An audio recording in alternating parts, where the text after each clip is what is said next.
마가복음 8장 27절부터 보겠습니다. 베드로의 신앙 고백, 죽음과 부활, 예수 그리스도께서 그리스도다라고 선언하는 그 말씀. 8장 여기서부터 이제 예수님께서 십자가를 예고하시기 시작합니다. 십자가. 예수님께서 제자들이 빌립보 가이사라 여러 마을로 나가실새 길에서 제자들에게 물어 이르시되 사람들이 나를 누구라 하느냐. 근데 여기는 빌립보 가이사라 지방입니다. 빌립보 가이사라 지방. 성경에서 나오는 지역 이름이 중요한 의미가 있습니다. 그래서 이름들이 중요한 의미들이 있는데 여기서 빌립보 가이사라 여러 마을로 나가실새. 그래서 예수님에 대한 복음에 대한 이해도가 마을이라는 단어에 나타나는데 여기 빌립보 가이사라가 등장하기 때문에 보다 더 세상적인 이름이 세상적인 이름으로 등장하게 되는 것을 볼 수가 있습니다. 앞에서도 말씀을 드렸지만 마을은 여기서 26절에 너는 집으로 돌아가고 마을에는 들어가지 마라 이렇게 선언하고 있잖아요. 그래서 여기 그러면 집에 안 가고 마을에서 마을까지 가고 우리 집에 들어가지 말라는 얘기냐? 이게 아니잖아요. 그래서 앞에서도 설명을 드렸던 것처럼 이 마을에 준한 신앙, 그래서 이 광야적 신앙이기도 하지만은 교회 내에서 하나님의 일을 하고, 그러니까 밭에서 일을 하고 집으로 돌아와서 자는 거처에 대한 신앙이거든요. 그래서 이 존재가 교회를 다니고 예수님을 섬기고 교회에서 하나님의 일을 섬기고 뭐 이렇게 하지만 실상 이 사람 전체가 예수 그리스도로 생명으로 반응하는 것에서 미치지 못하는 그런 신앙이다라는 거죠. 여기 마을에 대한 수준은 이 단어에. 근데 여기가 빌립보 가이사라인 거예요. 그래서 여기서 가이사라는 우리가 잘 아는 것처럼 그 로마 황제의 이름이잖아요. 그래서 이 로마 황제의 이름인데 이 로마 황제 이름이 시저의 이름인데 그 도시와 빌립보가 들어가요. 그래서 이 빌립이라고 하는 이름은 우리가 다 알고 있는 것처럼 이 가이사라는 세상 사람들이 일반적으로 이제 그 그리스도에 대한 이해도가 이제 선언된다라고 볼 수가 있겠죠. 그리고 이 빌립은 네 사람 정도가 이제 크게 대두가 되는데 세례 요한이 나오고 예수님의 제자도 나오죠.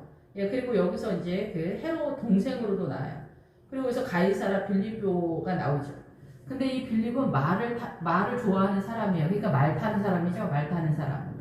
그러니까 말 타는 사람은 뭐라고 말씀을 계속 드리고 있냐면은 지금 그 엘리사가 엘리야한테 이러잖아요. 죽었을 때 이스라엘의 병거와 이스라엘의 마병이라고 선언하잖아요. 그래서 이 엘리야는 뭐냐면 이스라엘의 하나님의 말씀을 끌고 가는 선지자들에게 끌고 가. 그래서 백성 전체가 하나님의 말씀에 이끌림을 당한다라는 거죠.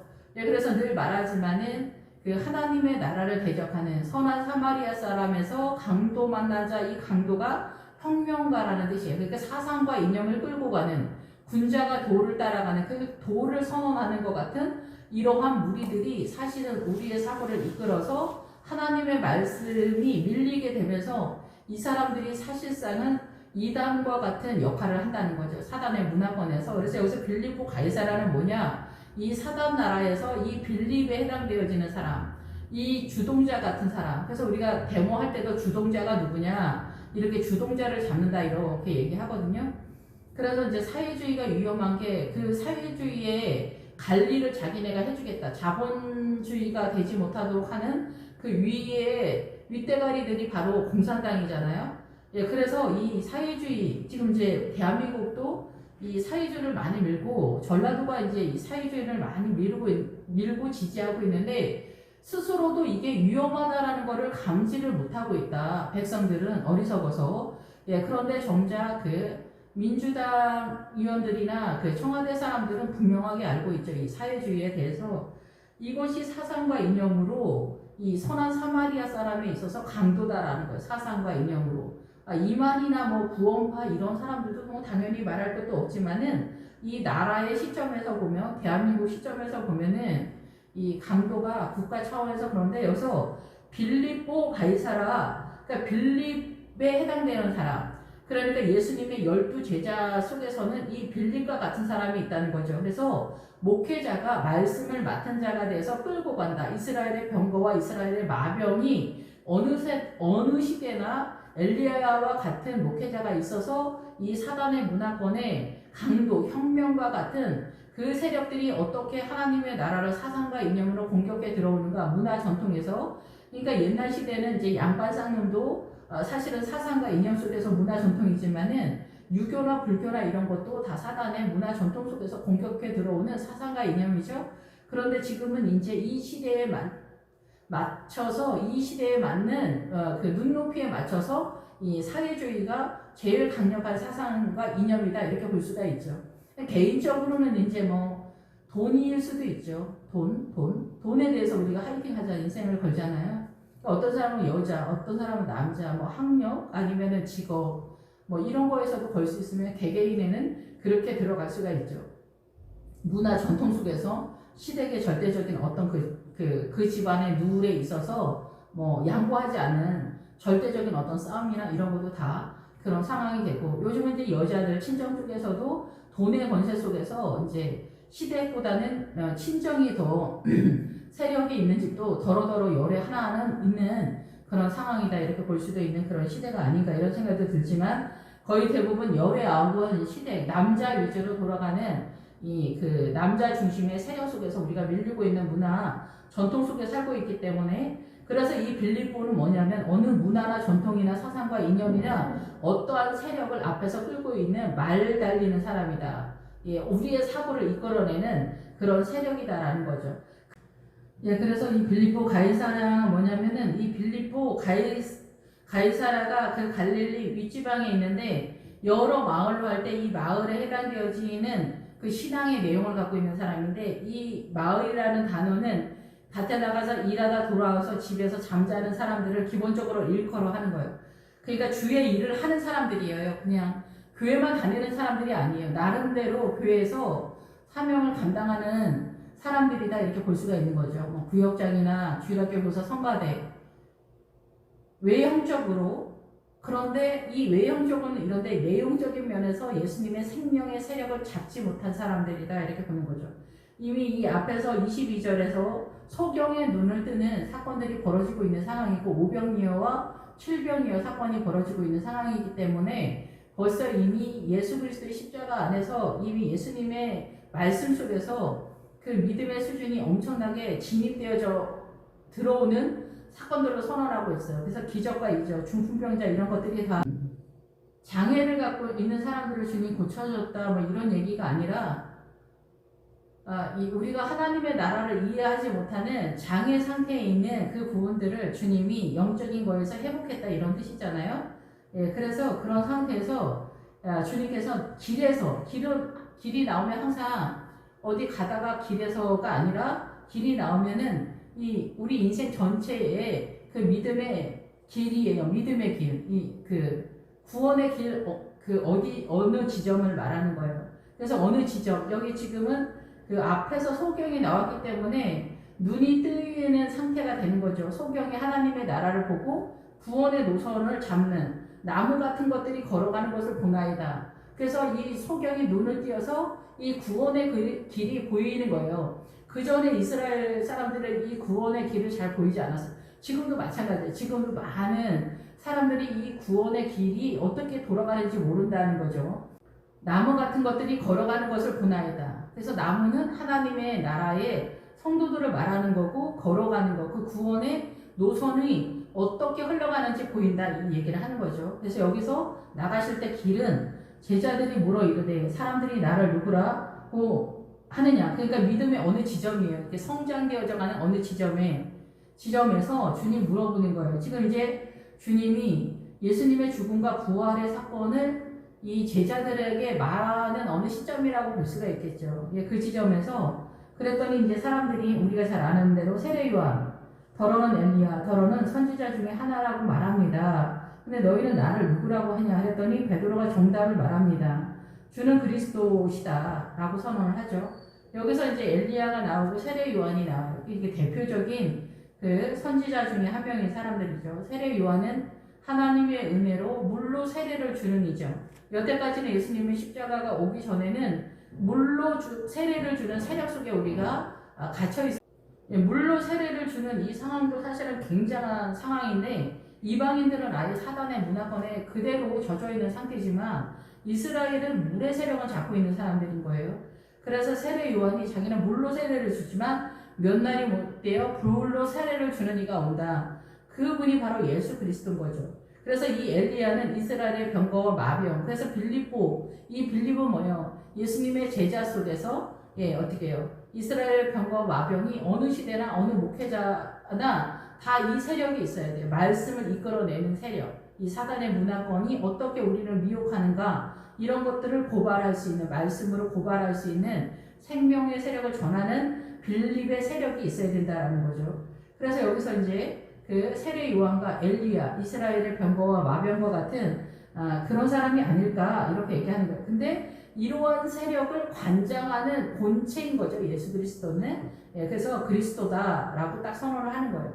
그리스도는 기름으로 기름 바른 자라는 뜻이잖아요. 그래서 그 기름은 접촉이라는 뜻이 있어요. 문지르다 뭐 이렇게. 그래서 하나님과 우리 사이에 교제가 이루어지는 거예요. 그래서 이 성령의 세력 속에서 접촉이 일어나는 그런 상황이에요.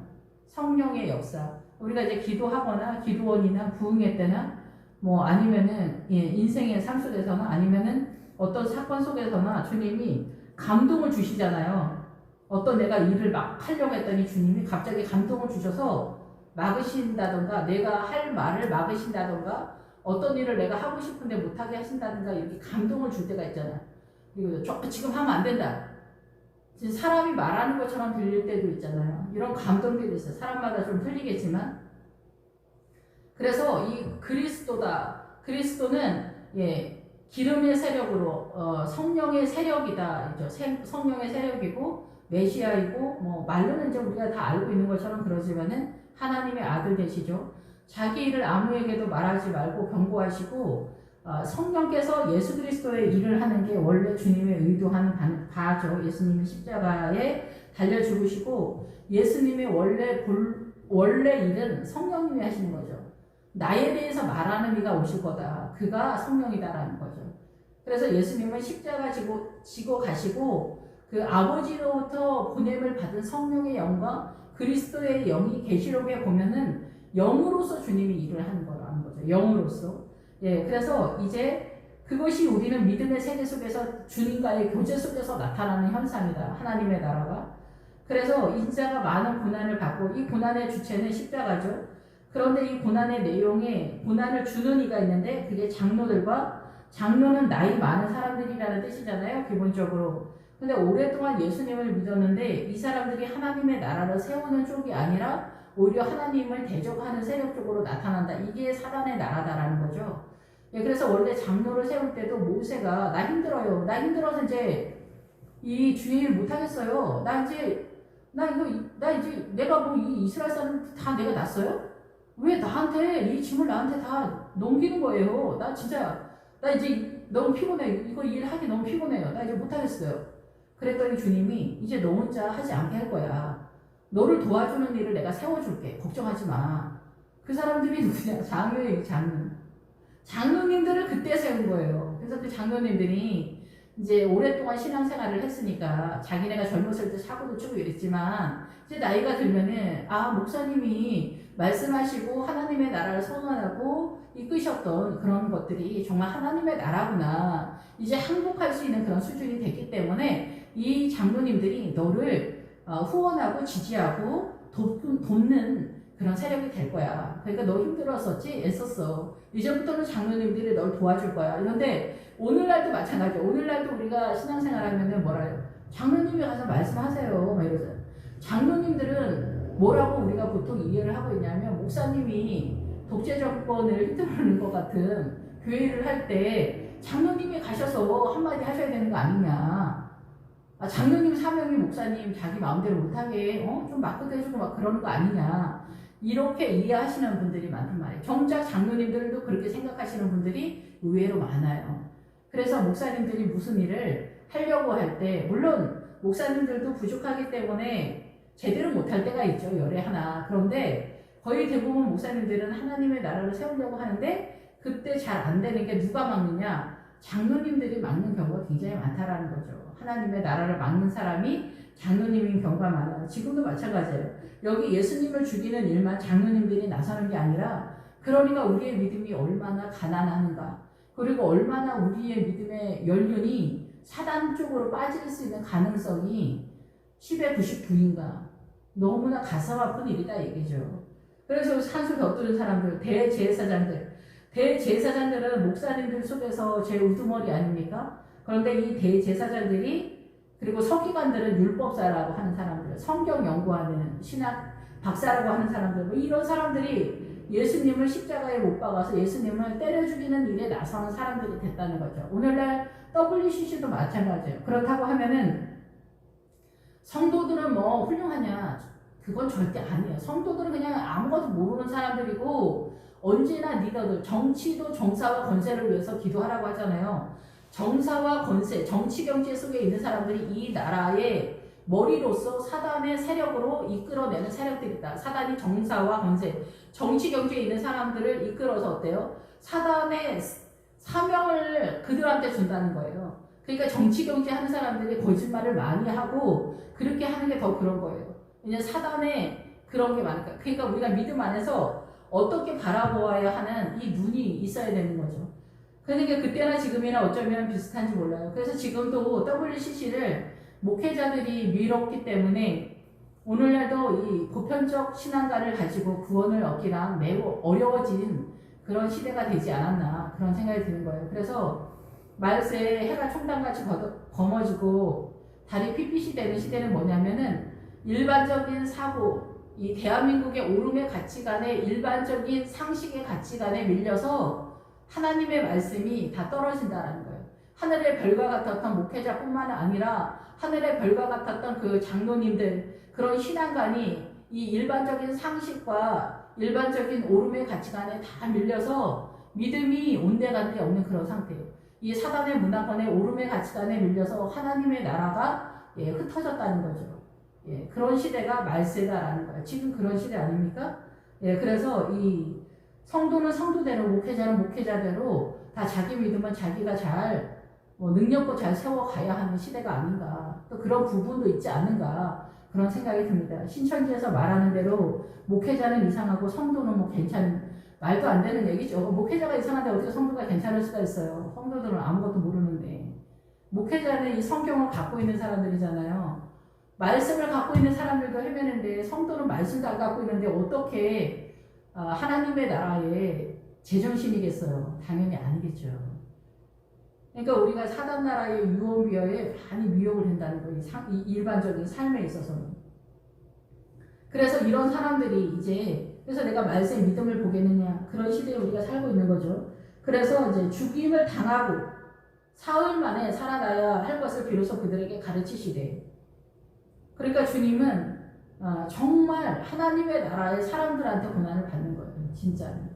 그래서 저도 이제 오랫동안 신앙생활을 했지만은 교회 공동체에서 일반적인 신앙관을 갖고 있는 분들이 그게 믿음이 아니에요. 믿음이 일반적인 신앙관은 믿음이 아니에요. 그래서 그 중풍병자 할 때 그 문 앞에 사람들이 용신할 수가 없다 뭐 이렇게 표현을 사람이 너무 많아서 들어갈 수 없다 그러잖아요. 일반적인 우리 크리스천들의 그런 일반적인 사고가 이 예수님을 만나지 못하도록 예수님 앞에서 문을 막는다 얘기예요. 주님을 못 만나게 진짜는. 자기 자신도 문 앞에 있는 거지. 진짜 자기가 믿음을 잘 세우려고 하면은 지붕으로 올라가겠죠. 그 지붕으로 올라가는 신앙관을 세우겠죠. 그 지붕으로 올라가는 신앙관을 어떻게 세우냐? 불가능하거든요. 주님의 은혜가 아니면 그 지붕으로 올라가는 신앙은 불가능해요. 그러니까 믿음을 세우려면은 예수님이랑 연합이 돼야 돼요. 그래야 그 지붕에 올라갈 수가 있어요. 중풍병자 할 때 말씀을 드렸지만은 그래서 드러내놓고 이 말씀을 하시니 베드로가 예수를 붙들고 항변하며 예수께서 돌이키사 제자들을 보시며 베드로를 꾸짖어 이르시되 사단아 내 뒤로 물러가라. 내가 하나님의 일을 생각하지 아니하고 도리어 사람의 일을 생각하는도다 하시고. 그러니까 우리가 교회에서도 마찬가지예요. 교회에서도 인간적인 그 신앙과 번영으로 축복을 하잖아요. 부자와 거지 나사로에서도 보면은 제 문제를 건드려주면 사실 피차에 서로 조심스럽잖아요. 제 문제 얘기하면 뭐 그 사람 집사님 바람 피우셨어요? 이런 거 물어보지 않아도 음란에 대한 설교를 해도 듣기 싫어하는 거예요. 지옥에 대한 설교를 해도 듣기 싫어하는 거고 죄에 대한 설교를 해도 듣기 싫어해요. 세상 사는 거 힘든데 축복 설교 좀 해주고 힘나는 설교 좀 하고 긍정적인 설교 좀 해주지. 왜 밤낮 제 설교, 지옥 설교, 뭐 바람난 얘기 그런 얘기 왜 하냐. 목사님 이렇게 얘기를 하는 거예요. 이런 얘기를 장로님들이 더군다나 뭐 수석 장로님이 아니더라도 의사 장로님, 변호사 장로님, 뭐 판사 장로님, 장로님들이 약간 또 많이 이런 분들을 많이 세우거든요. 그럼 이런 믿음은 없고 권세, 세상 권세 있는 사람들을 장로를 세워놓으니까 이 장로님들이 자기네가 아는 걸로 목회자한테 와서 뭐라 그래요. 목사님, 제 얘기 좀 그만하세요. 긍정적인 설교 좀 해주세요. 축복 설교 좀 해주세요. 그잖아 목회자도 밀리는데 여기다 밀리는 데가 더 밀어. 그러니까 목회자가 어때요? 축복 받으시라. 자손이 잘 되길 바란다고. 이런 설교를 해줍니다. 그러니까 어디로 가? 우리가 다 한꺼번에 돼지떼가 어디로 가요? 바다로 한꺼번에 몰살을 하는 거예요. 몰살을 하는 거예요. 그 돼지떼가 누구예요? 우리라고. 말씀을 묵상을 해서 깨닫지 못하면 돼지라고. 돼지가 왜 부정한 동물이에요? 말씀을 되새김질을 않아서 말씀을 깨닫지는 못하니까. 그리고 그 말씀을 깨달은 거 저도 자기가 묵상을 해서 자기 거 안 만들면은 돼지라고, 부정한 동물이라고. 돼지고기 먹지 말라는 얘기 하는 게 아니잖아요. 오늘날 이 축복 설교를 하고 막 부자는 가난한 자한테 돈 나눠주라는 설교를 이런 식으로 나가는 거예요. 아, 예수 믿는 사람이 좀 가난하면 어때? 아, 조금 힘들지.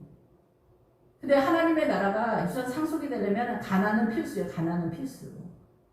가난하다가 상속하다하고 똑같이 들어가요. 가난하다가. 등 가시고 배불러봐. 주님이 어디가 있어. 주님이 말 걸까봐 무섭지. 천국 갈 때만 아는 체 해주세요. 끝이지. 돈이 다 해주는데 뭔 주님이 필요해. 죄가 뭐요. 긍정적인 얘기나 해주세요. 축복 설교, 번영 설교 이런 거나 해달라 얘기하는 거예요. 거기서 부자 거지나서로 부자가 누구예요? 목회자 아닌 목회자. 말씀에 부유한 자다 얘기해요. 말씀에 부유한 자. 근데 그 말씀을 죄를 깨닫는 걸로 선언해주지 않는다 얘기해요. 그리고 권영에 그 사람 부자의 가슴 중심에 권영이 있다 얘기해요. 가슴 중심에 권영이 있어서 이 사람 망한다는 거죠. 성도뿐만 아니라 목회자도 다 마찬가지예요. 생명에 있어서 말씀을 깨닫지 않고 제 문제 해결하지 않으면 너나 나나 할 것 없이 안타깝게도 천국에는 못 간다라는 거죠. 저도 마찬가지고 우리가 죽는 순간까지 이 사단의 나라에서 사니까 얼마나 많은 죄들이 있습니까? 죄 많은 세대. 깨달은 말씀에 우리가 묵상을 해서 그 말씀 맞추는 거 빼고 나머지가 다 죄인데 알아도 우리가 흘러 떠내려가기가 쉽잖아요. 밀려 떠내려가지 말라 얘기해요. 왜 사람의 일을 생각하냐? 왜 사람의 일을 생각하냐? 사람을 두려워하지 말라. 여러분 목회자가 목회하는데 이 장로님들 얼마나 무서운지 아세요? 장로님들이 뭐 목사님 째려보고 그래서 무서운 게 아니에요. 우리 스스로가 무서운 거야. 그럼 마누라가 무섭죠. 마누라가 무섭단 말이야. 남편도 무섭단 말이야. 자식도 무서워. 부모도 무서워. 우리가 우리 가족은 안 무섭습니까? 다 무섭지. 나이가 좀 늙어가면 자식이 엄청 무섭지. 아들이 무섭지. 며느리 무섭지. 여러분 이거 이길 수 있습니까? 이길 수 있습니까? 못 이기죠. 못 이겨. 절대 못 이기지. 두려움이 꽉 찼는데 어떻게 이겨. 직장 다닐 때 부장님이 만만합니까? 부하직원이 만만합니까? 목회자 목회 그냥 하는 거 아닙니다, 여러분. 전도사님들이 목회 똑바로 잘 못합니다. 전도사님 담임 목사 아니어도 전도사님 뒤에 있는 그 주일학교 여자 선생님들, 주일학교 교사들이 눈 똑바로 뜨고 지켜보는데 주일학교 아이들 훈계를 어떻게 똑바로 합니까? 밀려서. 내가 어떻게 똑바로 훈계를 해야 되는지도 모르는데 집에서 하는 대로 훈계를 막 해도 되는지 어떻게 해야 되는지. 주일학교 또 교사 선생님도 뭐라 하는데 이 학부모도 쫓아온단 말이에요. 우리 아이 왜 망신졌냐. 저도 다 경험한 거예요. 다 밀리는 거예요. 이게 쉬운 게 아니에요, 여러분. 그 부자와 나사로에서 부자가 제 문제를 결혼하고 사람한테 밀리지 않고 사단아 내 뒤로 물러나라. 이 베드로가 예수님을 생각한다시고 하는 이 얘기가 우리 일상생활 속에서 다 똑같은 거예요. 무서워서 말을 못하는 거예요. 아이고 예뻐라. 어쩜 이렇게 예쁠까? 엄마 닮았네. 이렇게만 얘기하는 거예요. 아 집사님 어떻게 지내세요? 우리 집사님 언제 봐도 예쁘시고 충성 많이 하시고 권사님만 봐도 힘이 난다. 물론 그런 것도 있지만 이런 말도 잘 해주기가 좀 쉽진 않아요. 그렇지만은 우리가 이렇게 축복 설교만 해주는 거예요. 주님 권사님 아들 이번에 대학에 꼭 들어가게 해주세요. 권사님 충성하는 거 아시죠? 네.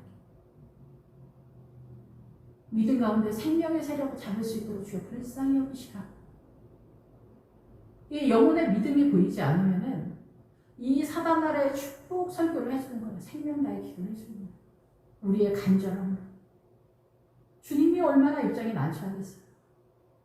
그런 지경인데 그거를 베드로가 하는 거예요. 여기서 우리가 베드로 같은 일을 하는 거예요. 베드로가 이 분위기 파악 못하고 예수님 십자가 얘기할 때 안 된다고 붙들고 항변한다. 베드로는 어쩌면 이렇게 모자랄까. 옛날에 저희 신학대학원 다닐 때 저희 교수님이 베드로 모자른다고 늘 그러셨어요. 베드로는 어떻게 12제자의 이름 속에 들어갈 수가 있냐. 그게 아니라는 거예요. 우리는 이렇게 밀리는 거예요. 남편한테도 자식들한테도 이 말씀과 믿음을 세우기가 쉽지가 않아요. 초등학교 2학년, 3학년만 돼도 주일학교 안 간다고 나대고 이러면은 믿음으로 제대로 세우기가 굉장히 어렵습니다. 조카만 되면은 어떻게 돼요? 남의 자식이지, 남의 자식이지. 마음은 사랑하는데 얘가 남의 자식보다 더 어려운 존재다 이게요. 그렇지 않아요? 하나님의 나라를 세우는 게 얼마나 어려운지. 그러니까 우리가 어때요? 그냥 용돈이나 주는 거지. 잘하고 있지? 뭐 이렇게 쓰다듬어주고 머리 쓰다듬어주고. 엄마들이 6, 7살만 돼도 해내지를 못하는 거잖아요. 그게 다 두려움의 세력과 연합이 되는 거죠. 무리와 제자들을 불러 이르되 누구든지 나를 따라오려거든 주님을 따라갈 의사가 있냐? 주님을 따라갈 의사가 있냐? 이거 생각 별로 안 하시는 성도님들 굉장히 많은 거예요. 나 예수님 따라갈 의사가 있냐? 좁은 길 들어서야 돼. 이 길이 좁고 협착하게 찾는 이가 적다. 정식을 잡고 있냐? 나 크리스찬이기 때문에 범사에다 거짓말을 하지 않는다. 그리고 직장 생활에서 불법을 하지 않는다. 그런데 이제 뭐 회사에서 뭐 불법이나 무슨 공무원들이 요새는 공무원들 뭐 하는 거 되게 많잖아요. 무슨 사업을 벌려가지고 사업은 안 하고 그 돈을 나눠 갖거나 이런 거 사실 굉장히 많습니다. 지방에. 이거 근데 누가 조사하나요? 조사 안 해요. 우리나라처럼 이렇게 코딱지만한 나라에 지방 분권한다고 하면서 난리잖아요. 누가 그러면 조사 들어가요? 지금 이재명 난리인데 뭐 나라를 들어먹어도 아무도 조사할 사람이 없는 거야. 문재인 정권이니까 대통령 그쪽이니까 이제 뭐 수사를 한다 뭐 이렇게 하면서 양쪽의 대립각에서 정권 뭐 어쩌고저쩌고 하면서 뭐 이렇게 살펴보니까 조사 들어간다 그러지. 그런 거 아니면 누가 뭘 해먹는지 들어먹는지 아무도 모르는 거예요. 그거를 잘하는 사람이 누구냐? 이재명인 거죠. 경기도를 들어먹는데 사람들이 이재명이가 똑똑하다고 생각을 하나 봐. 누구든지 나를 따라오려거든 자기를 부인할 수 있냐? 불법과 거짓말 이런 것들 부인할 수 있냐고요. 요즘 사회복지가 잘 돼 있어서도 길을 쓰고 난리잖아요. 거짓말을 해서 어떻게 하고 뭐 엄청 벤츠니 뭐니 이런 거 타고 다니는 사람들이 주공 아파트 막 문서 위조해가지고 들어가서 살고. 그리고 요즘 뭐 전세 사기. 그 전세가 그 사람 전부 재산 아닙니까 보통은? 어쩌면 이렇게 사기를 쳐서 세상을 살고 싶을까? 저 같은 사람도 그렇게 생각이 듭니다. 너무 가슴 아프죠, 진짜. 잃어버린 사람이 가슴이 아픈 게 아니라 어쩌면 사기도 이렇게 사기를 칠 수가 있을까? 그 사람의 인생 전부가 그 전세돈 뿐인데 어쩌면 저 돈을 사기를 쳐서 살고 싶은 생각이 들까? 너무 가슴이 아파, 진짜. 북한 같은 나라는 상상도 하지 못해, 가슴 아픈 게. 그런 나라를 흠모하는 주사파, 사회주의를 꿈꾸는 사람들은 이게 다 마귀가 하는 일이에요. 마귀가 하는 일이라고. 근데 요즘 같은 시대 간첩이 어딨냐 이러면서 다 넘어가는 거야. 다 넘어가는 거야. 예수 믿는 사람들이, 예수 안 믿는 사람들이 그럼 누가 뭐 시비를 걸겠어요? 자기가 살고 싶은 대로 사는데. 자기를 부인하라. 자기를 부인하는데 뭘 부인을 해? 이 세상의 소유권의 모든 것을 부인하는 거예요. 11조만 부인하는 게 아니에요. 11조를 못 해난다. 여러분, 그 아론의 금송아지 지나면은 바로 아말렉 전투가 벌어집니다. 아말렉 전투. 거기서부터 이제 예수님이 직접적으로 뛰어드는 거예요. 나타나는 거예요. 우리의 삶에. 아말렉 전투서부터. 아말렉 전투가 뭐예요? 이 세상을 버리는 거예요. 이 세상 태어났더니 세상 넓고 할 일은 많다. 우리가 오만방자하게 막 그런 얘기 하잖아요. 보암짓도 하고 먹음직도 하고 지혜롭게 하면 탐스러워 보이기도 한 이 세상. 우리 자식들을 태어나면 어때요? 너는 뭐 할래? 너는 뭐 할래? 변호사 될래? 의사 될래? 판사 될래? 막 너무 생각만 해도 흥분이 돼. 막 너무 자랑스러워. 생각만 해도. 막. 초등학교 때 1등 하면 뭐 엄마들 날아다니지. 유치원 때서부터 영어 유치원하고 난리 법석이 진짜. 행복해 죽겠어 진짜. 엄마들 진짜 중학교 고등학교 때 우리 아들 공부를 막 1등급이면은 지금 죽어도 여한이 없어. 상상만 해도 행복해서 죽을 지경이야. 이 세상이. 여러분 이거를 포기한다는 게 가능합니까? 이게 포기하는 게 가능합니까? 불가능한 거예요. 믿음이 아니면. 아말렉 전투 뭐냐? 이 세상에 흠모할 만한 이 세상을 포기하라. 너는 주님이 주는 대로 살아라. 가난하게 살아라. 찌질하게 살아라. 이 좁은 길을 갈 때 거의 구도가 그렇게 가거든요. 감당하시기. 믿음이 아니면은 보이지도 않지만 상한 갈 때 뭐 그 얘기할 때 그 길에 들리지도 않는단 말이잖아. 그게 넓은 길이에요. 주님을 따라갈 의사가 없으면은 이 주님의 음성이 들리지 않는다. 상한 갈 때를 꺾지 않으시는 하나님, 언제나 나를 참아주시는 하나님 그게 아니에요. 여러분 상한 갈 때가 이 세상 사단 나라의 트렌드에 맞춰서 움직이는 내 심장, 거기에는 주님 말씀하지 않는다는 좁은 길을 가길 원하냐. 네가 나를 따라오길 원하냐.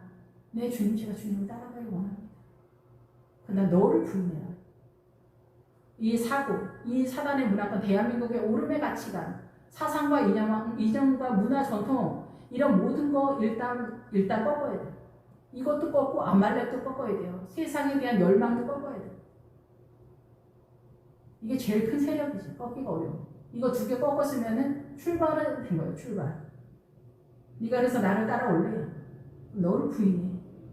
너의 자존심이나 너의 그 돈이나 야망이나 권세나 너의 권리나 억울함이나 참담함이나 수모나 멸시나 천대나 이런 거 다 나한테 넘겨. 이거 넘기는데 일생이 걸리는 거예요. 저도 다 경험한 거예요.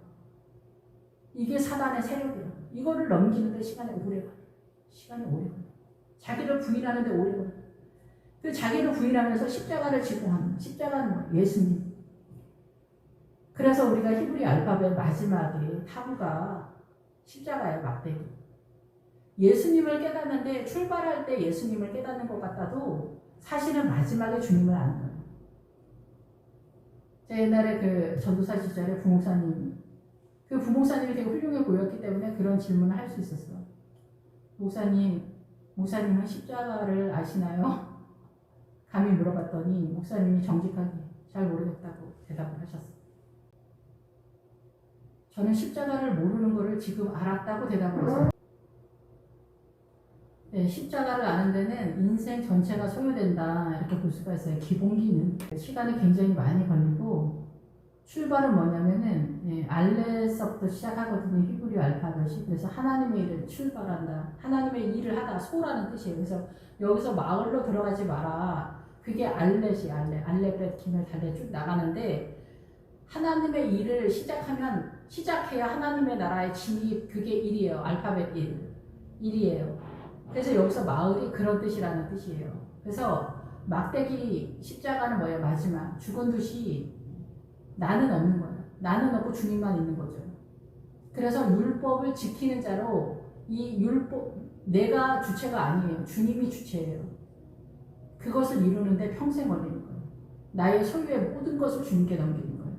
이제 말은 이렇게 하는데 이것은 이제 자기 삶의 영역 속에서 말씀과 함께 어떻게 적용시켜서 나의 믿음을 12바구니가 아니라 7바구니를 남겨야 되는 거예요. 12바구니가 더 좋잖아요. 근데 12바구니는 보편적인 일반 성도들이 다 가지고 있다라는 뜻이고 믿음이 있다 하는 사람들은 갖고 있다라는 뜻이고 7바구니는 뭐예요? 7을 이룬 하나님의 완전한 주님께 자기의 소유권을 다 넘긴 성도들이 가질 수 있는 믿음의 세력인 거예요. 이 7은 7일 수도 있고 위로 높을 수도 있고 낮을 수도 있어요. 앞에서도 말씀을 드렸지만 그런데 이 7은 내가 세운 하나님의 나라가 아니라 주님에 의해서 세워진 주님에 의한 완전한 나라 어린 양의 성전을 얘기하는 거예요. 그것을 세우기 위해서 자기를 부인하라는 거예요. 자기를 부인. 누구든지 주님을 따라오려면 그 주님을 따라가는 사람은 뭐냐? 뒤에 자리하다라는 거예요. 일반적인 사단의 흐름의 노선을 따르지 않고 거꾸로 간다는 거예요. 거꾸로 간다. 그래서 이 뒤에가 어떻게 이해가 돼야 되냐 그게 참 어렵잖아요. 등 뒤다 이런 뜻이에요. 교만도 이 단어와 연결이 되거든요. 그래서 교만하다 그러면은 자기가 교만한지 보통 사람이 잘 몰라요. 저도 그렇고. 왜냐면 등 뒤에 붙었기 때문에. 근데 하나님의 나라도 이게 기본 어근이 똑같네. 등 뒤에 안 보여 잘.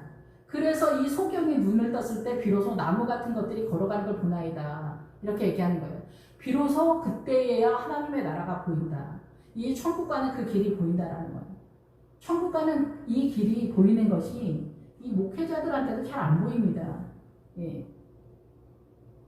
주님이 저한테 하신 말씀인데 이 구원의 길을 이제는 네가 알게 되었다. 그러니까 오래전에 하신 말씀이지만 지금 그 노선에서 이제 어떻게 가는 그 길을 하는 거죠. 이제 물의 세력과 그리고 물보다 더 심한 어떤 세력이 또 있다. 그건 영의 세력인 거죠. 그 영의 세력에 대한 훈련을 지금 저는 하고 있는데 잘 모르죠. 저도 잘. 어쨌든 물의 세력을 알아야 돼요. 물의 세력이 말씀이에요. 말씀.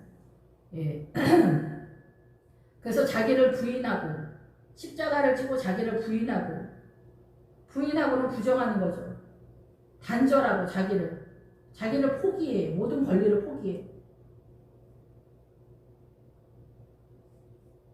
어렵죠 이게 진짜. 그리고 자기를 부인하고 자기 십자가를 지고 나를 따르니라. 그러니까 예수님을 지고 가는 거 자기 삶의 영역 속에 이 십자가를 모르니까 어떻게 지는지 잘 모르잖아요. 그 십자가가 이 성경이에요. 말씀에 나를 맞추는 거예요. 주일 성수에도 맞추고 수요예배도 맞추고 막 이렇게 맞춰가다 보면 내가 할 수 없다. 할 수 없는 것도 어떻게 돼요? 해 나가면서 나는 할 수 없으니 주님이 힘을 주세요. 이러면서 가는 거예요. 그러니까 우리의 시각에는 뭐 수요예배, 금요, 초려예배, 뭐 새벽예배 다 드리는 게 맞추는 게 아니에요. 이게 맞춰가다가 하지 못한 상황에서 주님만으로 가능하구나. 여기서부터는 내가 맞추지 않아도 주님만이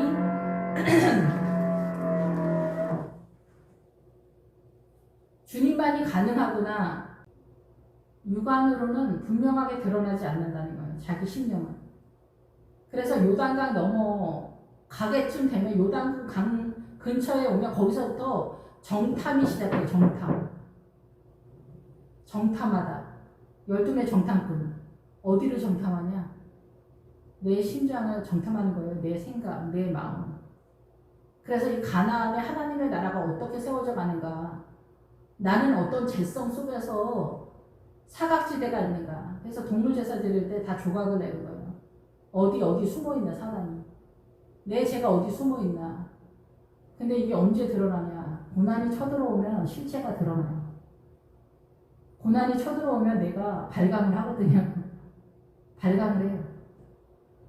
믿음이 형편없는 게 드러난다. 그래서 나의 정체가 실체가 다 드러나. 우리는 그냥 막 발광하느냐고 아무것도 몰라. 억울하다, 원통하다, 주님 저한테 왜 이러시냐 이런 소리만 하느냐고 아무것도 모르는데 사실상은 내가 죄인인 것을 믿음이 아무것도 없다라는 것들이 드러나기 시작하는 거예요. 그러면 그렇기 때문에 좁은 길을 가게 되는 거예요. 믿음의 사람들. 거기서 버텨내는 거예요. 믿음의 7, 80%는 인내예요. 인내. 그 고난의 자리에서 버티고 있어야 돼요. 꼼짝하지 말고. 그리고 진짜 믿음 20% 같은 거, 내가 어떤 업적을 이루어서가 아니라 하나님에 의해 세워지는 그 마지막 그 세력은 주님에 의해서 세워지는 거예요. 항복하는 거예요. 이게 뭐 설명해서 알겠어요? 아, 그런 길이 있다더라까지만 아는 거지. 그런 길이 있다더라까지만 설명하는 거지. 그 다음에 뭐 실전은 본인이 하는 거잖아요. 본인이. 십자가를 지고 십자가를 떼서 오는 거예요. 여기서 영적 전쟁 한다라는 거. 마음을 졸이다, 항해하다, 닷을 올리다. 영적 전쟁 하면서 나가는 거예요. 그게 뭐냐? 버티고 인내하고 뭐 그런 세력인 거예요. 그래서 그 결혼 지참금, 세배대의 아들 할 때 그 결혼 지참금에 견디다 인내하다가 같이 가는 거예요. 그 단어를. 그래서 십자가를 지고 나를 따르는 거. 십자가는 뭐겠어요? 고난이잖아, 고난. 그러니까 어떻게 돼요? 남편이 남편 우리가 할머니들 그러잖아. 왼수라고. 그러니까 어떻게 해? 그 왼수가 뭐 내가 왼수여서 왼수처럼 느낄 수도 있고 진짜 왼수여서 왼수인 경우도 있고 근데 우리가 다 죄인이기 때문에 일정 부분 다 왼수예요. 그리고 이 사고가 돌아가게 되어 있거든요. 옳은 말 해도 기분 나쁘고 나 칭찬하고 훌륭하다고 말하지 않으면 다 기분 나쁘잖아요. 그러니까 이게 왼수여서 왼수가 아닌 경우가 되게 많단 말이죠. 그래서 이 십자가를 지고 나를 따르라. 그래서 자식이 속썩일 때, 남편이 어떻게 할 때, 부인이 마음에 안 들 때, 뭐 시댁에서 어떻게 할 때 다 이게 십자가, 어떤 일이든 직장이나 뭐나 모든 인간관계에서. 그래서 그 십자가가 어떻게 돼요? 그 사람의 문제가 아니에요. 처음에는 그 사람의 문제고 억울하다 이렇게 되잖아요. 사실은. 그런데 그거를 이기는 훈련을 내가 하는 거예요. 지금. 그거를 이기면서 믿음으로 세우는 그 작업이 십자가인 거예요. 그래서 저 사람이 사는 게 아니에요. 내가 사는 거예요. 이거를 믿음으로 세우면 누가 사느냐? 내가 사는 거예요. 내가. 자식도 마찬가지예요. 자식을 속썩이는 것 때문에 이게 믿음으로 금식도 하고 뭐 별짓도 해도 안 되잖아요. 근데 금식으로 되는 경우도 있고 근데 뭐 금식도 한두 번 해서 되는 게 아니잖아요. 얘네가 뭐 며칠만 살다가 없어지는 게 아니기 때문에 그 금식도 하고 철야도 하고 뭐 하는 거지. 그래서 그렇게 해서 돌아오는 것도 있지만 이것만으로 안 되는 애들도 많아요. 계속 오랫동안 나한테 남아있는 거야. 나한테 어둠이 남아있는 거야. 근데 그게 안 보이거든요. 자식이 왼수구나. 그래서 우리 무자식이 상팔자라고 해. 근데 이런 모든 질병이든 돈 문제든 모든 사건이 다 있으면 이거를 통해서 내 안에 하나님의 나라를 세워야 할 것이 있기 때문이야. 그래서 내가 이거를 믿음 안에서 세우는 그거를 뭐 단기간이든 장기간이든 해내게 될 때 믿음을 세우는 게 또 말씀을 보통은 이제 성도들이 잘 몰라서 세우는 걸 잘 모르는데 기본적인 것은 주님이 이끌어 주시기 때문에 주님 앞에 엎드리느냐 안 엎드리느냐 이 차이도 또 있어요. 그리고 내가 엎드리면 주변에서 돕는 세력을 또 주님이 주시거든요.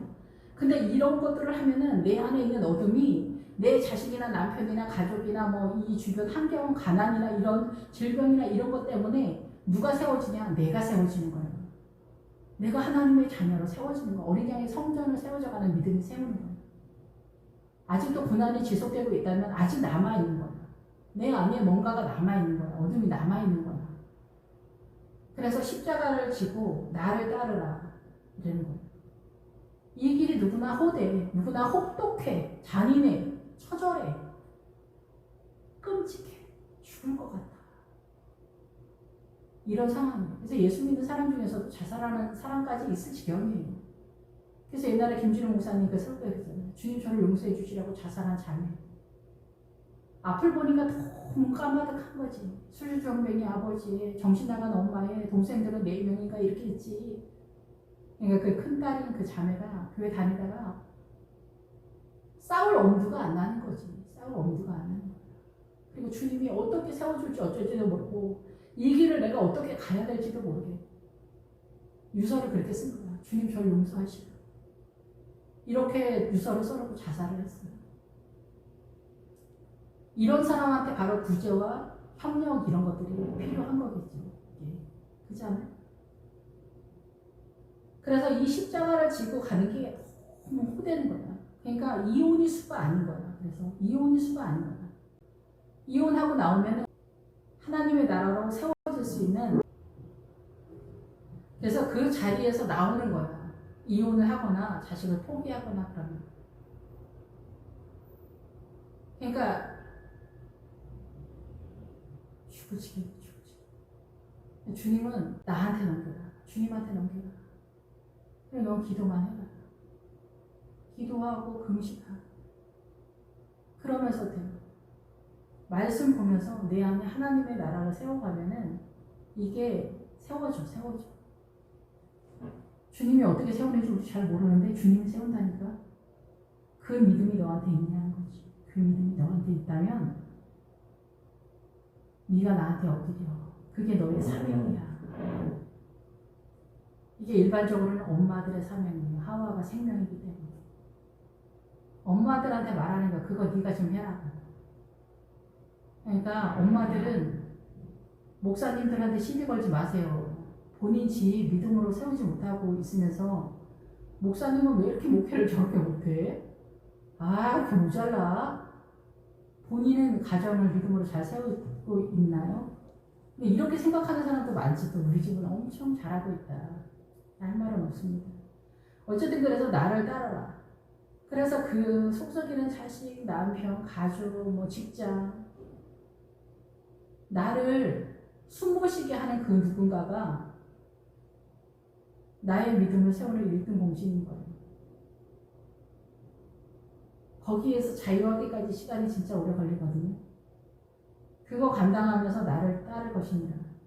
과연 이 일이 해결이 될까? 보이지 않을 수 있어요. 주님이 하시거든요. 근데 사람마다 다 틀리잖아요. 그 십자가의 내용과 무게와 부피가 다 틀리잖아요. 본인만 아는 거야. 이 고난의 이거를. 주님과 본인하고 전쟁인 거야. 목회자가 뭐 아무리 그래도 술주정뱅이 남편, 뭐 김집사 남편 술주정뱅이다. 집에 와서 폭력 쓰고 막 이런다. 어떻게 해줄 수 있어? 목회자의 기도는 해줄 수 있지. 그렇지만 이거를 정말 하나님의 은혜가 어떻게 흘러가는지 자세하게 믿음을 세우는 사람은 이 아내야. 그리고 그 아내가 기도하면서 남편도 세워가고 자기도 살고. 이 남편이 이렇게 있으면 자기도 사실은 믿음이 형편없는 거예요. 나는 괜찮은데 저 인간만 저런 게 아니거든요. 나는 멀쩡한데 저 사람이 이상한 것 같이 생각될 뿐이지. 실상 나도 믿음은 바닥이거든요. 근데 이 사람을 믿음으로 세워가면은 그거를 감당하면 내가 믿음이 쓰는 거거든요. 그럼 저 사람도 살고 나도 살고 우리 자식들도 이거를 지켜보면서 우리 자식들이 믿음의 유산을 상속받는 거예요. 그거를 엄마에게, 하와에게 네가 감당해라. 그래서 니네 집 유산 상속시켜. 하나님의 나라로. 그 일을 하는 거예요. 그러니까 너무 힘들지. 남자 중심인 남존여비 사상이 집집마다 들어가면 사실 거의 그러잖아요. 남자가 뭐 대표성을 띈다 뭐 이런저런 얘기. 근데 이 외형적인 거에서는 그렇게 하지만 내용적인 거에서는 이 생명을 흘려보내는 세력의 사람은 아내이기 때문에 아내가 믿음 안에서 그렇게 한다는 거예요. 그래서 여기서도 마찬가지로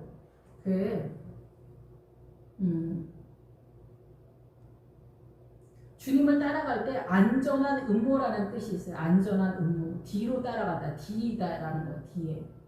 이 뒤에 우리가 보이지 않는 다른 방식이다 이런 거죠. 우리가 알고 있는 이 사고의 방식이 아닌 거죠. 안전한 음모. 생명을 위한 음모다 이게요. 남편, 자식, 가족, 뭐 회사나 뭐나 다 안전한 생명 평화를 위한 음모를 엄마가 감당해라, 목회자가 감당해라, 주일학교 선생님 감당해라, 성가대 뭐 여전도 회장이 감당해라, 뭐 이렇게 볼 수가 있는 거죠. 그 안전한 음모의 방법이 뭘까? 사람마다 틀리겠죠. 알아서 이제 믿음 안에서 주님과 함께 누구든지 자기 목숨을 구원하고자 하면 잃을 것이요 누구든지 나와 복음을 위하여 자기 목숨을 잃으면 구원하리라. 이 세상에서 아말렉의 전투에서 밀리는 건 뭐예요? 이 세상에서 우리가 잘 먹고 잘 살아 출세하고 뭐 가난한 사람은 어쩌고 저쩌고 하면서 부자는 어떻게 하면서 요즘은 또 억울하다 막 이러는데 억울하긴 뭐가 억울해. 자기가 한 대로 살면 되지. 늘 말씀드리지만 부자들은 안 먹고 안 쓰고 그러고 사는 거예요. 10원짜리 하나 설거지 할 때도 물을 쫄쫄쫄 틀고 절대 돈을 안 써요. 여러분 옷 같은 거 안 사 입어. 얻어 입어. 전기세 물세 뭐 불도 안 켜고 다 그렇게 해가지고 돈 모으는데 왜 그 돈을 나눠 쓰자고 덤비는 거냐고. 그러면 이 가난한 사람이 도둑 아니에요? 저는 그렇게 생각이 드는데요. 돈 갖고 싶으면 야간 아르바이트 하나라도 더 뛰어야지. 돈 많이 벌고 싶으면. 왜 부자 돈 주머니 털자는 얘기를 해. 예수 믿는 사람은 그런 얘기 하면 안 되지. 주님이 그 부자가 와가지고 우리 형한테 돈 좀 나눠주라고 하라고 그럴 때 주님이 내가 돈 나누는 자냐고 딱 얘기하잖아요.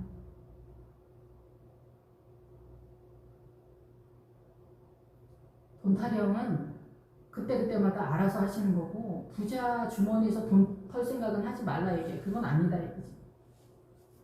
어쨌든 그래서 목숨을 구원하고자 우리가 이 돈 타령하고 돈을 향해 화이팅하고 막 이런 거 다 이 세상 때문에 그런 거잖아요. 근데 나와 복음을 위하여 하나님의 나라 자기 생명을 위하여서 자기 목숨을 이루는 이 좁은 길 십자가를 지고 주님을 따르는 이혼하지 않고 인내하면서 하나님의 나라를 어린 양의 성전을 세우면 이 구도가 뭘까? 이 구원의 길이 뭘까? 천국 가는 길이 뭘까? 생명의 말씀이 뭘까? 기도는 뭘까? 금식은 뭘까? 하나님의 은혜는 뭘까? 우리의 자녀를 믿음으로 세우는 것은 뭘까? 내가 인내하는 이 끝은 뭘까? 새 예루살렘 성은 뭘까? 주님은 누구인가? 나는 무엇인가? 나는 왜 그리스도의 신부인가? 나는 왜 사는가? 이런 것들에 맞추면 어때요? 자기 목숨을 구원을 받게 된다는 거예요. 예쁜 옷 다이어트 하고 뭐 돈 벌고 노인복지 뭐 노년 준비하고 막 정신이 없지. 그게 나쁘다는 게 아니야. 다 우리가 두려우니까 그렇게 할 수밖에 없고 그렇게 해야 돼. 근데 내 마음은 어디 있냐? 내 인생을 끌고 있는 주체가 뭐냐? 돈이냐, 자식이냐, 남편이냐, 출세냐, 명예냐, 권세냐, 유학이냐, 뭐 학업이냐, 뭐냐, 결혼이냐, 남자냐, 여녀냐. 나이가 70, 80대도 바람 피우는 이 에너지는 어디서 나오냐? 이런 정신머리로 무슨 구원을 얻어요? 안 된다. 구원을 받고자 하면 선어 사마리아 사람에서 어때요? 2데나리온을 주고 모자라면 더 준다. 더 준다. 주님이 모자라면 더 준다는 거야. 은혜를 더 준다는 거야. 구원의 은혜를 더 준다. 근데 죄를 그만둬라 이제. 죄를 정리해라. 너의 사상과 인연과 네 사고 싶어서 네 인생을 끌고 있는 사상과 인연과 돈과 명예와 권세와 이 모든 자식이니 뭐니 다 주님께 다 넘기라. 그리고 내게 오라. 그 얘기를 하는 거예요. 남편한테 못 매는 사람 의외로 굉장히 또 많습니다. 연애 한 명씩. 세상에서 자기 신랑 제일 잘 낳았네 뭐 어쩌고저쩌고 하면서. 남편이 뭐 하나님의 나라입니까? 생전 기도도 안 하고 아무것도 안 하는데 뭔 하나님의 나라야. 본인이 생명을 끌고 오는 주체자인데 자기 생명은 또 하나도 모르는 거지. 하나님의 나라가 돈을 가는지 성을 가는지 모르는 거야. 어떻게 세워야 되는지 알지 못하는 거야. 주일 성수도 안 하면은 어떻게 오다 가다 만날 수 있나요? 진리를? 오다 가다 진리를 만나는 것도 내 인생이 참담해야 오다 가다가 밥 한 그릇 먹어도 내가 배고플 때 이 얻어먹는 밥이 너무 맛있는 거지. 내가 잘 먹고 잘 사는데 오다가 누가 이거 뭐 내가 떡 먹다 남았는데 드실래요? 그러면 미쳤어요? 옛날에 저 식당 할 때 밥을 공깃밥을 좀 많이 줬다고 그 아줌마가 막 성질내면서 난리 피운 적이 있어요. 아, 일꾼 밥을 주네. 막 이러면서. 아, 요즘 같은 시대에 무슨 밥을 이렇게 무식하게 많이 주냐고. 아, 죄송합니다. 막 그랬는데, 배고픈 사람한테 밥 많이 주면 그 사람 어떻게 할 것 같아요? 너무 고맙죠. 인생이 힘들고 그러면은 교회 예배 때 어쩌다 나오면은 눈물이 펑펑 쏟아져요. 누가 울으라고 해서, 감동받으라고 해서? 아니라니까? 자기 서름에도 울지만은 주님 나를 불쌍히 여기시라는 말이 저절로 나와. 눈물이 펑펑 나와. 잘 먹고 잘 살아봐. 잘 사다라는 기본 어구는 뭔지 아세요? 그 잘 살면은 음식을 골라 먹는다는 거예요. 기본 어구는. 내가 먹고 싶은 것만 먹는 거지. 그러니까 하나님의 의를 이루지 못하는 거고 주의 나라에 못 들어간다는 거예요. 근데 가난해봐. 없어서 못 먹지. 없어서 못 먹지. 북한 사람들이 없어서 못 먹지. 이게 맛 있어? 없어? 없어서 못 먹지.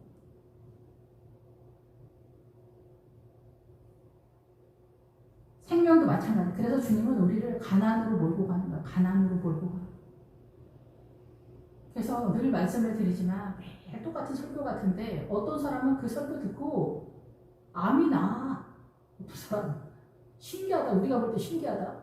집사님 진짜야? 나 진짜 피부병이 완전 그 알러지가 장난 아니었었어요. 근데 예배를 드렸는데 천주교 신자인데 집사님이 다 낫다는 거예요. 우리 너무 놀랍지.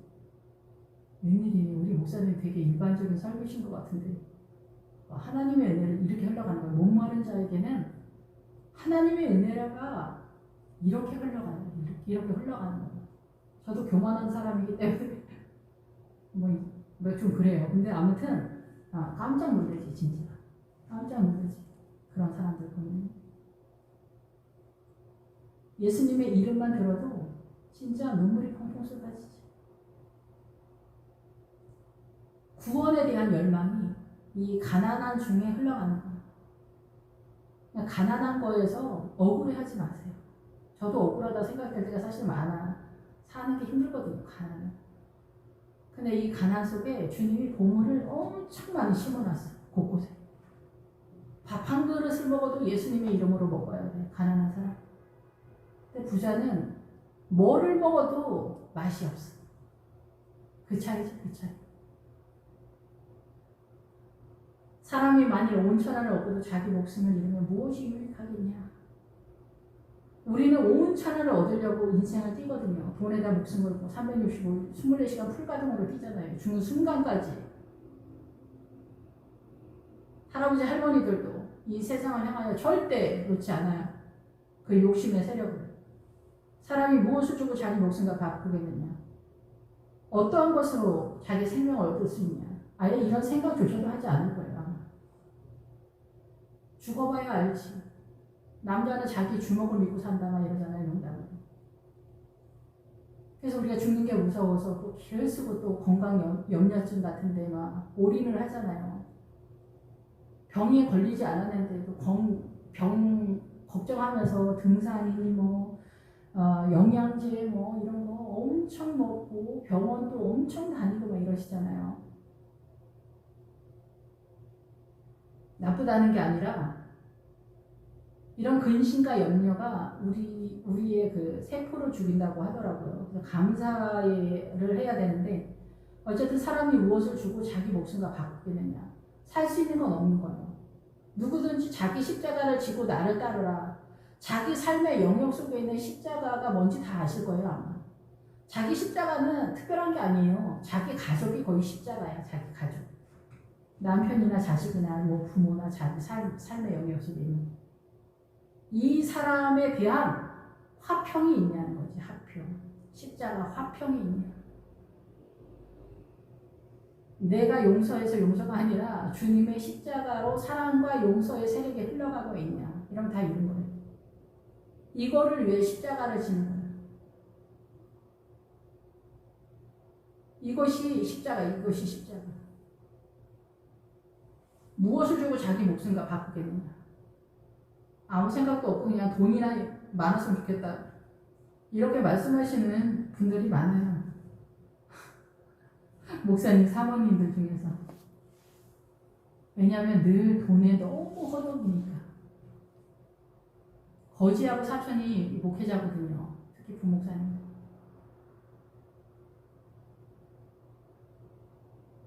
담임 목사도 그래요. 큰 교회가 아니면. 그래서 자기 목숨과 뭘로다가 바꾸겠냐. 어차피 인생은 끝나는데. 근데 인생이 끝나는 거를 오전 예배 때도 말씀을 드렸지만은 주님은 여름에 온다고 그러시거든요. 여름에. 누가복음 60장. 여름이 가까운 줄 알라. 그 여름이 추수기 지나면 여름이다. 추수기. 이 추수가 뭐냐? 인생의 추수. 네 인생의 추수에서 너는 네 믿음의 내용이 뭐냐? 그게 추수예요. 추수. 신천지 애들이 일반 교회 와서 추수꾼 한다잖아요. 얘네는 문자적으로도 뜻을 몰라. 추수꾼이 천사라고 성경에 분명히 나왔는데 왜 자기네가 추수꾼이라고 그래? 그러니까 이단들은 기본적으로 문자적인 것도 뜻을 몰라. 문자도 몰라. 한글도 모르는 그런 지경이죠. 근데도 거기에 사람들이 어마어마하잖아요. 좀 신천지 시대잖아요. 그러니까 우리가 이 영에 움직인다니까요. 사상과 인연. 어둠의 영이 우리는 미혹시키는 거. 여자한테 빠지는 거. 아, 저 여자 이상한 거 같은데 꼭 바람이 난단 말이야. 이런 거하고 똑같아. 신천지도 그렇고 이 사회주의, 주사파, 이런 공산당, 이 사상, 움직임 이쪽도 그래요. 다 이상한데 글로 넘어간다. 많은 사람들이 거기를 지지한다는 거예요. 제가 볼 땐 제정신이 아닌 것 같은데 그게 마귀가 영을 움직이는 거예요. 우리의 사고. 내 정신도 마찬가지로. 누구 꼴보기 싫어. 아 진짜. 저 사람 영을 왜 저러는 거야? 왜 말을 저렇게 하는 거야? 왜 화내는 거야? 내 머릿속에서 막 그런 것들이 막 올라오잖아요. 벌레가 막 일어나는 것처럼. 사단이 움직이는 거예요. 오전 예배 때 말씀드렸지만 여기 까마귀가 날아다니는 거예요. 말씀을 이기는 거예요. 기본기는. 크리스찬이 생명을 위해서 네가 살고 있는, 너 구원받기 위해서 네 인생을 걸고 있냐? 구원받고 싶냐? 근데 예수 믿는 거의 반 이상이 교회 와서 세상을 달라고 울고 불고 난리라고.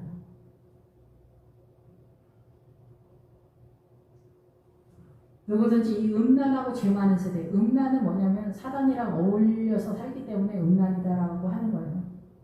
바람 피우는 것은 뭐 그 음란의 상승이죠. 뭐 플러스 알파죠. 뭐.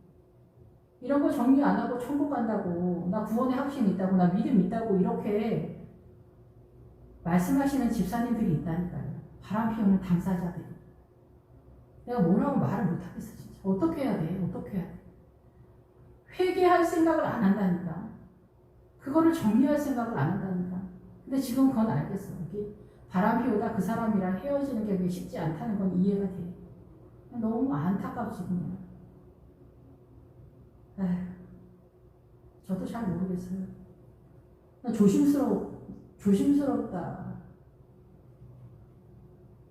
그러니까 여자 남자 어울리고 막 이런 것도 너무 하지 마세요. 나는 절대 바람 안 피워. 그런 사람이 이 세상 없어요. 어울리다 보면 정들게 되고 떠들다가 커피 마시다 보면은 이상한 감정이 늘 수도 있고, 내가 힘들고 어려울 때 위로받고 그러다 보면 바람 날 수 있잖아요. 바람 나는 사람들이 다 이상해서 그런 게 아니에요. 다 정상인데 어쩌다 보니 그렇게 된 거지. 그렇게 됐으니 헤어지는 게 엄청 어렵고, 헤어졌다가도 또 만나.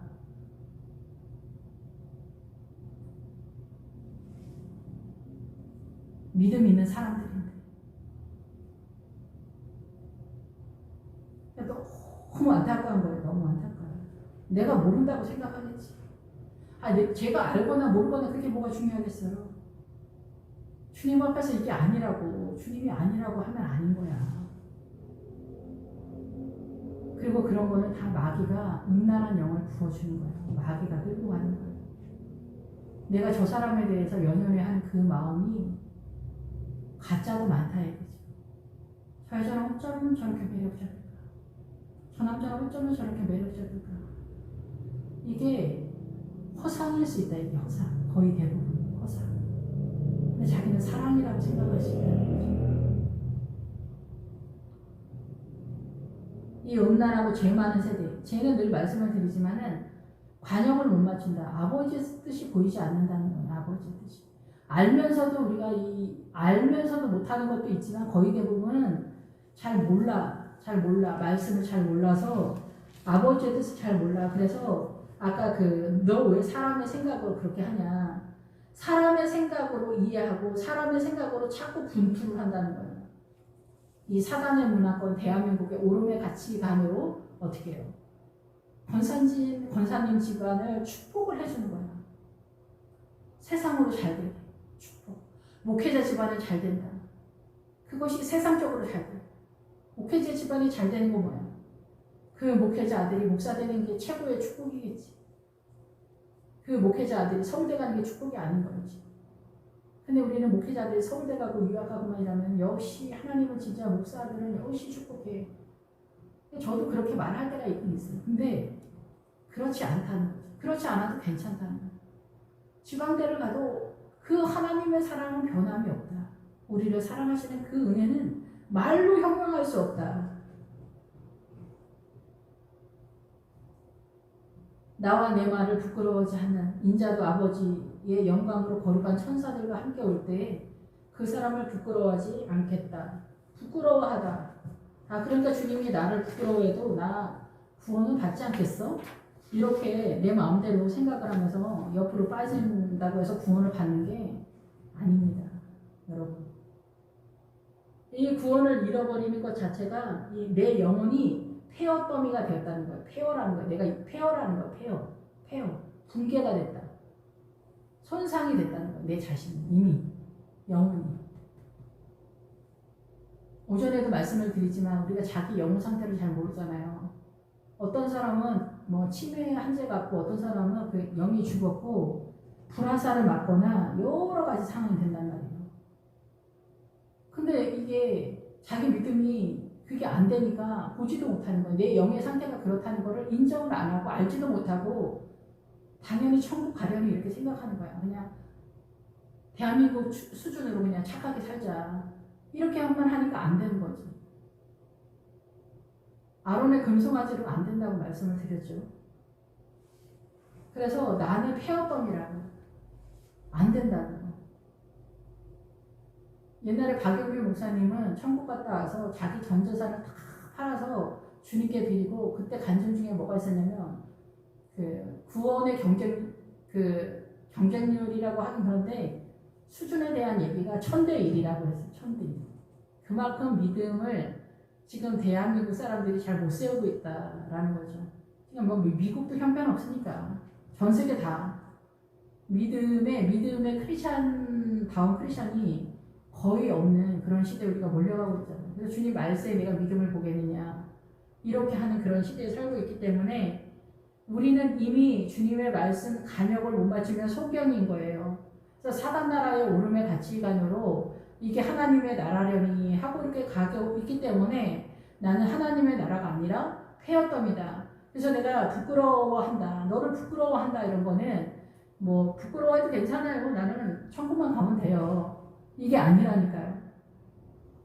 안 된다고요. 십자가를 져야 된다고 누구나. 십자가는 교회에서 뭐 대단한 일을 해서가 아니야. 아까도 말씀을 드렸지만 내 삶의 영역 속에 예수님의 이 사랑과 평화가 흘러가고 있냐 이거예요. 사랑과 평화. 나는 누구랑 싸우는 사람 아무도 없는데 그게 아니라 생명을 살리는 생명의 세력의 평화가 흘러가고 있냐고요. 생명을 살리는 검증된 생명의 세력이 흘러가고 있냐. 누가 나 째려보고 기분 나쁘게 하고 무시하고 그래도 저 사람이 몰라서 저래. 아직 몰라서 저래. 이렇게 믿음 안에서 세워가고 있냐. 믿음이 없는 사람은 한란이 없는 거라고. 주님이 그러시잖아요. 그러니까 제가 이렇게 저렇게 말씀을 통해서 설명을 하지만 구원의 길, 구원을 얻고자 한다면 십자가를 지라는 거예요. 자기 삶의 속에서. 예수님의 생명이 살아나는 그 세력 안으로 들어가야 돼요. 거기에서 그렇게 하기 위해서 일단 교회 일을 해야 돼요. 그 알레베 키멜 달레 그렇게 할 때 소부터 나오거든요. 교회 일 하는 것부터 시작해요.